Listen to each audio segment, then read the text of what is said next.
स्वागत है दोस्तों हमारे YouTube चैनल में। दोस्तों आज इस वीडियो में एसएससी जीडी में पूछे गए मैथ के सारे क्वेश्चनों को सॉल्व करेंगे दोस्तों। तो ये रहा दोस्तों पहला क्वेश्चन।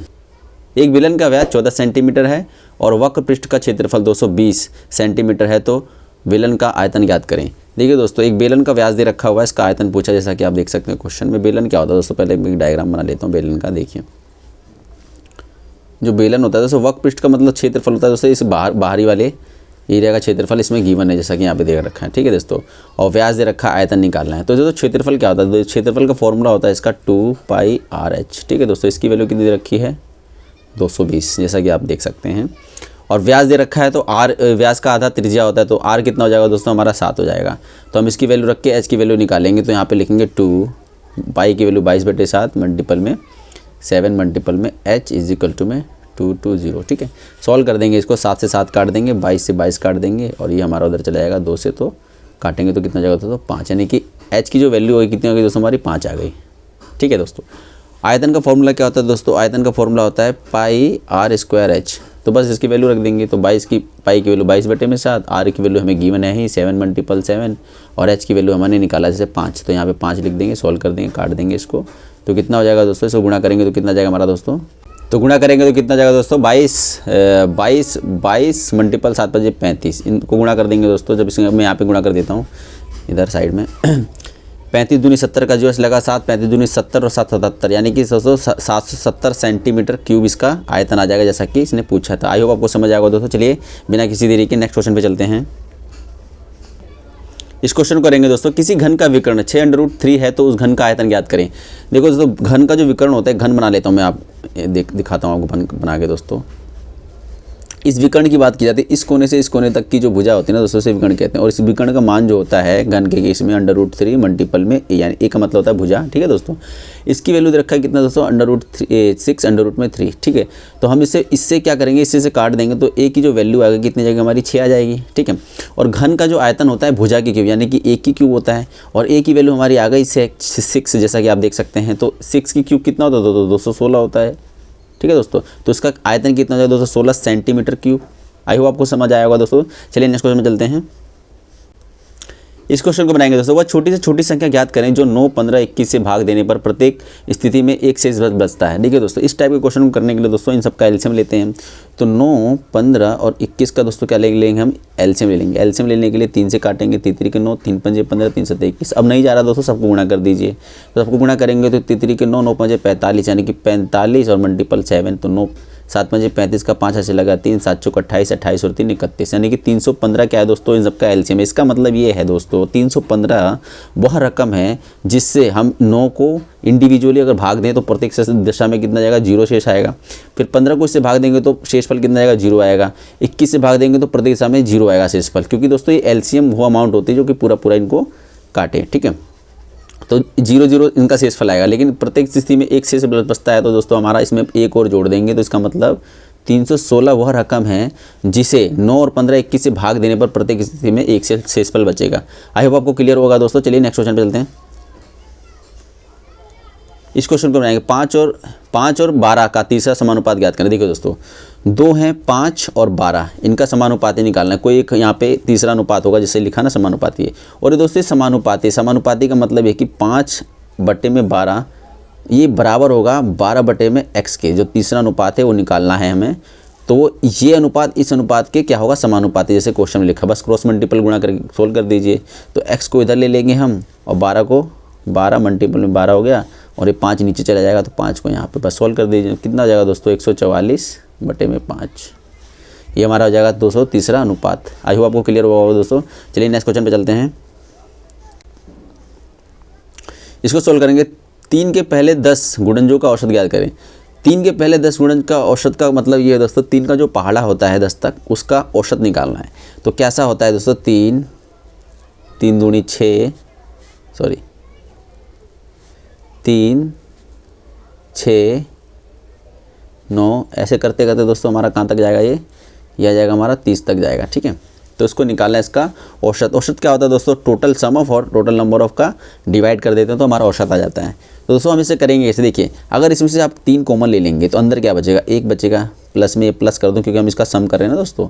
1 फिर 2 फिर यहाँ पे 3 फिर ये 4, फिर ऐसे ऐसे करते करते 10 तक जाएगा दोस्तों, ठीक है। वापस गुणा करेंगे तो ये पहाड़ा ही बन जाएगा वापस, ठीक है। 3 के गुणज हैं पहले, प्रथम 10, ठीक है। उसके बाद दोस्तों इन सब का सम निकालने के लिए क्या करता है, एक फॉर्मूला आपको याद होगा, n प्लस में 1 डिवाइडेड बाई में 2, यही होगा, मल्टीपल में 3, क्योंकि 3 बाहर है। तो n की जगह दोस्तों लास्ट वाला टर्म होता है, तो n की जगह लास्ट वाला टर्म लेंगे तो 10 हो जाएगा, और ये 10 और 1 11 हो जाएगा यहाँ पे, बटे में 2 और मल्टीपल में 3। तो ये जो रकम आई है दोस्तों, ये हमारी सम आ गई टोटल, यानी कि 3 के पहले 10 गुणनजों का टोटल सम आ गया, ठीक है दोस्तों। तो कितने 10 बोला है ना दोस्तों, बस इसे 10 से क्या कर देंगे हम, डिवाइड कर देंगे। ये तो सम आ गया ना दोस्तों 10 से, मतलब 3 के पहले 10 गुणनजों का जो सम है वो इतना आ गया। सम आने के बाद क्या टोटल नंबर से डिवाइड कर देंगे, क्योंकि हमें औसत निकालना है। तो बस 10 से डिवाइड करेंगे, 10 से 10 काट देंगे और इसको सॉल्व करेंगे तो कितना जाएगा, तो 33 बटे में 2। तो ये हमारा क्या आ जाएगा दोस्तों, ये हमारा आ जाएगा एवरेज। तो हम इसको यहीं तक छोड़ सकते हैं और आगे सोल्व करना तो आगे भी सोल्व कर सकते हैं। तो आंसर इसका कितना हो जाएगा, 33 बटे 2 हमारा इसका आ जाएगा एवरेज। आई होप आपको क्लियर हुआ होगा दोस्तों। चलिए नेक्स्ट क्वेश्चन पे चलते हैं। एक बैग में भरे 50 पैसे, 25 पैसे और 10 पैसे के सिक्कों का अनुपात 9:5:6 है। इन जिनकी कुल धनराशि 370 रुपये 50 पैसे है। तो 25 पैसे के सिक्कों की संख्या ज्ञात कीजिए।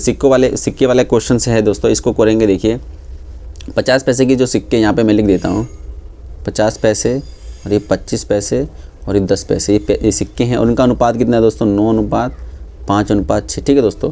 तो अगर हम ये देखें कि 9 सिक्के हैं, मान के चलिए 9 ही सिक्के हैं टोटल, तो 50 पैसे के सिक्के 50 पैसे के जो सिक्के हैं और 9 हों तो कितने रुपए बन जाएंगे दोस्तों, ये बन जाएंगे हमारे 4 रुपये 50 पैसे।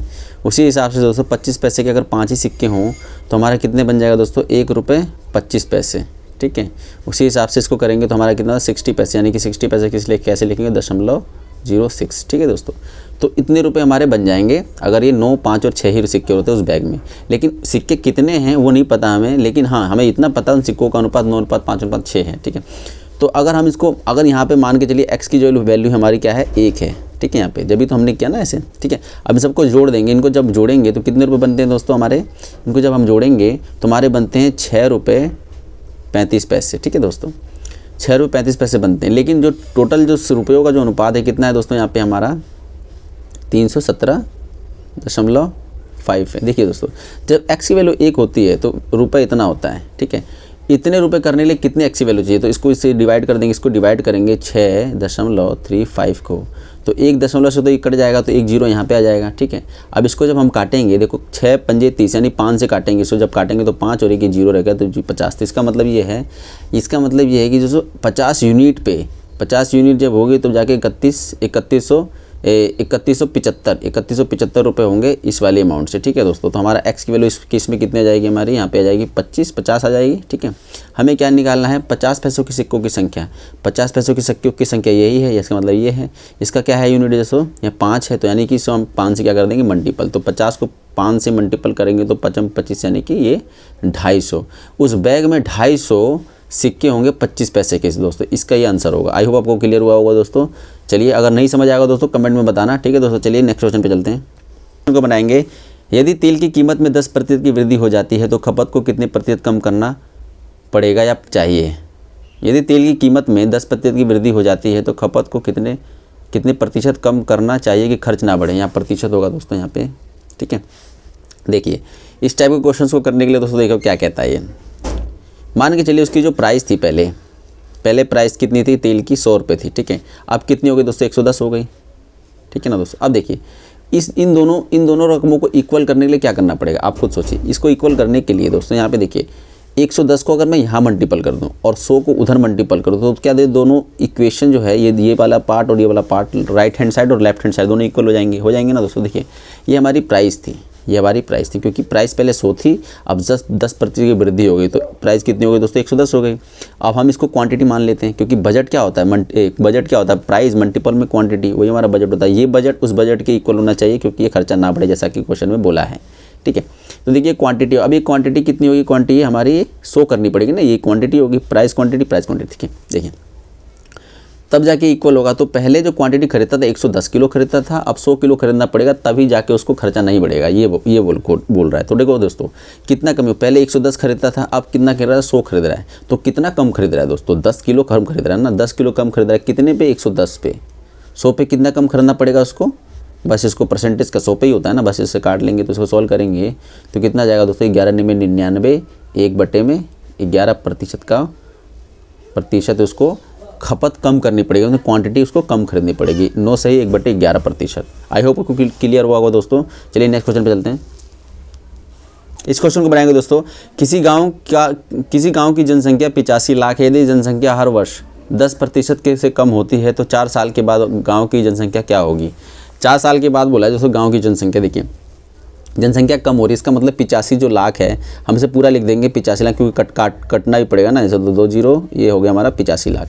इस 85 लाख को दोस्तों 4 सालों तक इसको कम करना 10% के हिसाब से। जब 85 लाख को पहले साल के लिए 10% कम करेंगे तो 90 के बराबर होगी अमाउंट, ही 90/100। ठीक है, पहले साल का हो गया, फिर दूसरे साल का 90/100, फिर तीसरे साल का क्या होगा दोस्तों 90/100, फिर चौथे साल का होगा दोस्तों 90/100।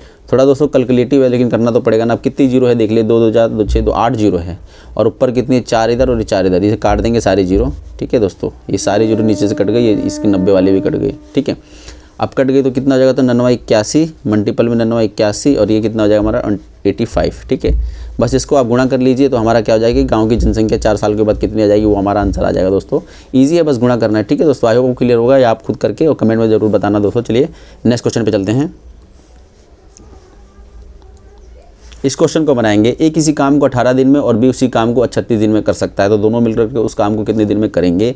ये बहुत आसान क्वेश्चन है दोस्तों, फिर भी चलो मैं जल्दी से बता देता हूँ आपको। ए जो है 18 दिन में कर रहा है, बी उसी काम को कितने दिन में कर रहा है, तो 36 दिन में कर रहा है। इन दोनों का एलसीएम लेंगे तो 36 आएगा। ये टोटल वर्क होता है जैसा कि आप जानते हैं। उसके बाद इसको इससे डिवाइड करेंगे तो इसका मतलब ये आ जाएगा 2 आ जाएगा, यहाँ पे 1 आ जाएगा, यानी कि 1 डे का वर्क होता है।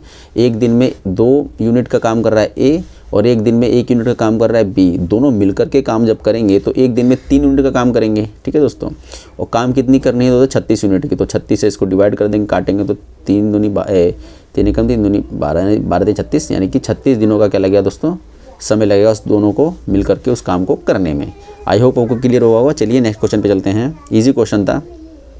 चलिए दोस्तों इस क्वेश्चन को बनाते हैं। क्या बोल रहा है, प्रिंसिपल जो है दोस्तों 12,000 है, रेट ऑफ रिटर्न है 9% और मिश्र धन दे रखा 18,480 रुपये, और समय बताना है, टाइम बताना है। सिंपल इंटरेस्ट बेस्ड क्वेश्चन है, SI से है, यानी कि सिंपल इंटरेस्ट से इसे सॉल्व करेंगे। देखिए सिंपल इंटरेस्ट का फॉर्मूला क्या होता था, PRT, ये होता है ना दोस्तों। तो देखिए सिंपल इंटरेस्ट जो है प्रिंसिपल कितना दे रखा है, सिंपल देखो मिश्र धन ये है ना, और प्रिंसिपल इतना। पहले तो हम इंटरेस्ट निकाल लेते हैं, इसे काट देते हैं। 18,000 में से 12,500 जब हम घटा देंगे तो कितना जो आ जाएगा दोस्तों 480, और ये हमारा आ जाएगा, हमारा ये आ जाएगा 6, यानी कि 6,480 के हमारा इंटरेस्ट है। और इंटरेस्ट क्या होता है हमारा PRT, यानी कि शुरू में मैंने जो फॉर्मूला लिखा था वो होता है। इसके बाद 12,000 मल्टीपल में रेट ऑफ रिटर्न 9% है, यानी दशमलव लगेगा, और टाइम निकालना है। बस इसको सॉल्व कर दीजिए। इसको जो 2 जीरो से 2 जीरो काटेंगे, 1 जीरो से ये जीरो कट जाएगा, और ये 12 में 108, यानी ये 3 से काट देंगे, 3 के 9, और ये 3 से काटेंगे 3 दूनी 6, 3 एकम 3 6 18, तो 16 हो गया। फिर 3 से काटेंगे 3 से देख के 3 8 16, फिर 12 6 72। तो कितना दोस्तों आ जाएगा टाइम हमारा 6 साल होगा। आई होप आपको क्लियर हुआ होगा दोस्तों। आसान क्वेश्चन था, यही निकालना था। इस क्वेश्चन ने पूछा समय बताना, तो समय कितना हो जाएगा हमारा 6 ईयर। ठीक है दोस्तों, चलिए नेक्स्ट क्वेश्चन पे चलते हैं। यदि मैं 100 रुपये में 11 पुस्तकें खरीदता हूँ और 10 पुस्तकें 110 रुपये में बेच देता हूँ, तो मुझे प्रत्येक पुस्तक पर कितना प्रतिशत लाभ होगा। अच्छा क्वेश्चन है, थोड़ा घुमा के पूछा है, लेकिन ठीक है, अच्छा क्वेश्चन है। देखिए मैं इस क्वेश्चन को कैसे करेंगे। 100 रुपये में 11 पुस्तकें खरीदता है। देखो 100 रुपये में 11 पुस्तकें खरीदता, तो एक पुस्तक कितने में खरीदेगा दोस्तों 100/11। अगर 11 पुस्तकें 100 रुपये में खरीदता है तो एक पुस्तक को निकालने के लिए तो 11 से डिवाइड करेंगे ना, तो ये एक पुस्तक का क्या हो गया दोस्तों CP आ गया। यहाँ पे लिख देता हूँ CP, 1 मिनट सही से लिख देता हूँ मैं। 100 पुस्तकें डिवाइड बाई 11, एक पुस्तक का CP आ गया, यानी कॉस्ट प्राइस आ गया। ठीक है, अब देखिए, और कहता है कि 10 पुस्तकें 110 रुपये में बेच देता है, यानी कि 10 पुस्तकें कितने में बेचता है दोस्तों 110 रुपये में। 110 रुपये में कितनी पुस्तकें बेचता है दोस्तों 10, तो एक पुस्तक को बेचेगा तो दोस्तों 110/100 होगा। आई होप इतना बात तो क्लियर होगा, तो ईजी है। तो ये सेलिंग प्राइस आएगा दोस्तों। ठीक है, अब देखो हम कॉस्ट प्राइस सेलिंग प्राइस का रेशियो निकाल लेंगे, तो जो चीज़ कट रही है उसे काट देंगे, जो नहीं कट रही उसे नहीं काटेंगे। देखिए इसको इससे काट देंगे। अब इसको सॉल्व करेंगे दोस्तों, क्या हो जाएगा हमारा 11 को उधर लेके जाएंगे तो कितना जाएगा दोस्तों हमारा हो जाएगा हमारा 121 हो जाएगा। ठीक है, ये कितना हो जाएगा दोस्तों हमारा 100 आ जाएगा। देखिए 100 रुपये की चीज़ आप 121 में बेचेंगे तो कितने प्रतिशत का प्रॉफिट हुआ दोस्तों 21% का। ठीक है दोस्तों, यही पूछा था। लाभ प्रतिशत क्या होगा दोस्तों हमारा 21%, क्योंकि 100 की अमाउंट है ना ये। ठीक है, आई होप आपको क्लियर होगा। अगर आप इसको ऐसे भी करेंगे 21 का लाभ हुआ 100 पे, फिर 100 पे कितने का लाभ होगा कट जाएगा, वापस वही चीज़ आएगी, इसलिए मैंने किया नहीं। 21% क्या होगा दोस्तों लाभ होगा। आई होप आपको क्लियर होगा। चलिए नेक्स्ट क्वेश्चन चलते हैं। तो इस वीडियो सेशन में इतना ही, सारे क्वेश्चन सोल्व होगा दोस्तों। वीडियो पसंद है तो वीडियो को लाइक जरूर करें दोस्तों, चैनल पर ना तो चैनल को सब्सक्राइब जरूर करें दोस्तों। तो मिलते हैं किसी ऐसी इंटरेस्टिंग वीडियो में, तब तक के लिए जय हिंद, वंदे मातरम।